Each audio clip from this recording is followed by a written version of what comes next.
اب ہم آ جاتے ہیں روزہ، کیونکہ ہمارا موضوع چل رہا ہے کہ روزہ کن صورتوں میں چھوڑنے کی اجازت ہے شریعت کی طرف سے. تو پہلا ہم نے آپ کو ایک بتا دیا، پہلی وجہ کیا ہے؟ سفر. اب دوسری وجہ کیا ہے کہ جس کی وجہ سے روزہ چھوڑنے کی اجازت ہے؟ حاملہ عورت. کون؟ حاملہ عورت ہے، حمل سے ہے. اب وہ روزہ رکھتی ہے تو بھائی روزہ اس کو نقصان پہنچا سکتا ہے، ٹھیک ہے نا. حاملہ عورت ہے، وہ روزہ رکھے اس کی تکلیف ہو سکتا ہے بڑھ جائے، یا اس کی طبیعت بگڑ جائے، یا بچے کو نقصان ہو، تو اس صورت میں وہ حاملہ عورت روزہ چھوڑ سکتی ہے. لیکن بات یہ ہے کہ یہ وہ پتہ کیسے چلے گا یا وہ فیصلہ کیسے کرے گی؟ تو یہ بات یاد رکھے گا، کوئی ماہر شرعی ڈاکٹر، ماہر شرعی، ہر ایرا غیرہ نہیں کہ کوئی بھی کچھ بھی بول دیتا آپ اس پہ عمل کر لیں. آج لوگ ذرا سے سر درد پہ، پیٹ درد پہ، پاؤں کے درد پہ روزہ چھوڑنے لگ جاتے ہیں. حالانکہ یہ بات یاد رکھیں کہ سب سے بڑا مفتی میرا آقا علیہ الصلوۃ والسلام نے فرمایا استفتی فی قلبک، اپنے دل سے سوال کر. سب سے بڑا مفتی جو ہے نا وہ آپ کا قلب ہے. آپ جتنے ہی برا کام کرو یا جتنے ہی اچھا کام کرو، لیکن آپ کا دل فیصلہ کرتا ہے کہ یار یہ ظاہراً تو اچھا کام کر رہا ہے لیکن اندر سے تو دکھاوے کے لیے کر رہا ہے. یہ دل فیصلہ کر دیتا ہے. تو وہ حاملہ عورت جو روزہ جس کے لیے نقصان کا سبب بن جائے. اچھا یہ ہمارے نظریات ہیں. اعلیٰ حضرت علیہ رحمت تو فرماتے کہ روزہ تو صحت دیتا ہے. روزہ کیا کرتا ہے؟ صحت دیتا ہے. لیکن ہر بندے کا ایمان کا لیول ہے، علیحدہ علیحدہ ہے. کیفیت ایمان میں مراتب ہیں، کسی کا ایمان بڑا پختہ ہے، کسی کا کمزور ہے. تو لیکن وہ عورت جس کا حمل ضائع ہونے کا خطرہ ہو، یا روزہ رکھنے سے اس کی طبیعت بگڑنے کا خطرہ ہو، بیماری بڑھ جانے کا خطرہ ہو، یا ہلاکت کا خطرہ ہو، کسی ماہر شرعی ڈاکٹر نے کہا ہو، یا اس کا پاسٹ کا تجربہ ہو، یعنی سابقہ ایام کا تجربہ ہو کہ یار پچھلے سال یا اس سے پہلے میں حمل میں تھی تو میں نے روزہ رکھا تو میری صحت بالکل بگڑ گئی اور ہاسپٹلائز ہو گئی، مرنے کے قریب ہو گئی، تو اس کا وہ تجربہ بھی شریعت کے نزدیک قابل قبول ہے. یا موجودہ ایام کا تجربہ ہو کہ بھئی میں نے کل روزہ رکھا تھا تو میری طبیعت بگڑ گئی تھی، اب میں پھر رکھوں گی تو پھر ایسا ہو جائے گا، تو پھر اس کو شریعت نے اس حاملہ عورت کو روزہ رکھنے کی اجازت دی ہے. یہ بات یاد رکھے کہ یہ علماء نے فتویٰ دیا ہے. تقویٰ ہر بندے کا اپنا اپنا ہے. ہر عورت، حاملہ عورت بھی یہ سوچ لے کہ یار وہ روزہ خود رکھ سکتی ہے یا نہیں. اپنے دل سے پوچھے، عذر نہ تلاش کرے، بہانے نہ تلاش کرے، بلکہ دل سے سوچے کہ اللہ کے لیے رکھ رہی ہے. اور میں نے ایسی بھی عورتوں کو دیکھا ہے، آپ یقین کریں، حاملہ کے اینڈ مراحل میں بھی ہوتی ہیں. کچھ ابتدائی ایام جو عورتوں کے حمل کے ہوتے ہیں وہ بہت خطرناک ہوتے ہیں، الٹیاں تو چکر پن، یہ ساری چیزیں.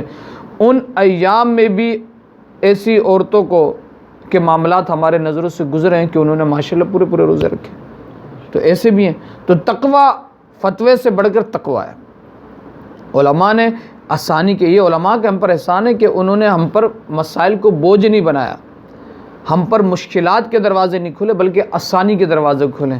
اس لیے آج آپ دیکھیں کہ مختلف علماء فقہ حنبلی، شافعی، مالکی میں جو اعمال کے حوالے سے مختلف اقوال ہیں، اختلافات پائے جاتے ہیں، تو وہ اختلاف تو عوام کے لیے رحمت کا سبب ہے. اختلاف العلماء رحمت، علماء کا باہمی اختلاف وہ عوام کے لیے رحمت ہوتی ہے. وہ اپنی ذات کے لیے اختلاف نہیں کرتے، اپنے مقصد کے لیے، اپنے مطلب کے لیے نہیں ہے. تو روزہ چھوڑنے کی جو دوسری صورت ہے وہ ایسی حاملہ عورت کہ جس کا حمل سے ہو اور روزہ رکھنا اس کی صحت کے لیے نقصان دہ ہو. کسی ماہر ڈاکٹر، شرعی ڈاکٹر نے، یہ بات یاد رکھے، شرعی ڈاکٹر جس کے اندر خوف خدا ہو، جس کا ظاہر جو ہے شریعت کے. ایسے بھی بہت سارے ڈاکٹر ہم نے دیکھے ہیں. اور کچھ لوگ، ابھی گرمی شروع ہوئی ہے تو کچھ لوگ آ جائیں گے جو کہ باتیں شروع کر دیں گے کہ ہیٹ اسٹروک ہو جائے گا، لوگ مر جائیں گے، روزہ چھوڑ دو. یہ ایسا ہے دین کے خلاف، لبرلزم، سوشلزم، کمیونزم قسم کے، لبرل قسم کے ڈاکٹر وہ آ کے شریعت سے دور کرنے کے لیے، روزہ چھڑوانے کے لیے، ترک کرنے کے لیے وہ لوگوں کو ڈرانے شروع کر دیتے ہیں. تو ایسے ڈاکٹر کی بات قابل قبول نہیں ہے. اس ڈاکٹر کی بات قابل قبول ہے جو خود روزہ رکھنے کا بھی عادی ہو، جو پسند کرتا ہو روزہ رکھنا، جو خود ہی بولتا ہے یار میں تو روزہ نہ رکھنے کے بہانے ڈھونڈتا ہوں. تو وہ دوسروں کو کیا روزہ رکھنے کا درس دے گا؟ وہ دوسروں کو کیا موٹیویٹ کرے گا کہ روزہ رکھو؟ آج تو آپ دیکھ رہے ہیں نا یوٹیوب کے اندر ادھر ادھر کچھ اس طرح کے مولوی بھی آگے، جھلمی جیسے لوگ جو کہتے ہیں یار بس فرض پڑھ لو، سنت نفل تو کچھ بھی نہیں ہے. تو اب ایسے لوگ کیا دین کا آپ کو بات بتائیں گے؟ ایسے لوگ کیا دین پہ عمل کرنا ہے؟ جو خود ہی بھاگ رہے ہوں اور جو خود ہی نہ چاہتے، بس چھوڑو ان ساری چیزوں سے، جھنجھٹوں سے بچو. تو یہ فتنوں کا زمانہ ہے، اور آقا علیہ الصلوۃ والسلام نے فرمایا فتنے ایسے پھیلیں گے، ایسے ٹوٹیں گے، ایسے برسیں گے، جس طریقے سے تسبیح کا دانہ ہوتا ہے نا، جب تسبیح ٹوٹ جائے تو کس طریقے سے پے در پہ تسبیح کا دانہ نکلتا ہے، تو فرمایا فتنے اس طریقے سے آئیں گے. تو اللہ ہم سب کو صحیح معنوں پہ عمل کرنے کی توفیق عطا فرمائے. اچھا یہ بات یاد رکھیے گا کہ جو روزہ چھوڑنے کے عذر ہم بیان کر رہے ہیں کہ جن صورتوں میں شریعت کی طرف سے روزہ چھوڑنے کی اجازت ہے، سفر ہو یا حمل ہو یا دودھ پلانے والی عورت یا ایسا مرض جو کہ جان کا خطرے کا سبب ہو، تو ان صورتوں میں روزہ چھوڑنے کی اجازت ہے. یعنی وہ ادائے رمضان کا روزہ وہ چھوڑ سکتے ہیں، جیسے 1 رمضان ہے، 2 رمضان ہے، 3 رمضان ہے، 10 رمضان تک. لیکن بعد میں اس کی قضا کرے گا، وہ بعد میں اس کی قضا لازمی کرے گا. یا آپ یہ مت سمجھے کہ وہ معاف ہی ہو گیا، وہ معاف نہیں ہو، ان ایام میں چھوڑنے کا رخصت مل گیا.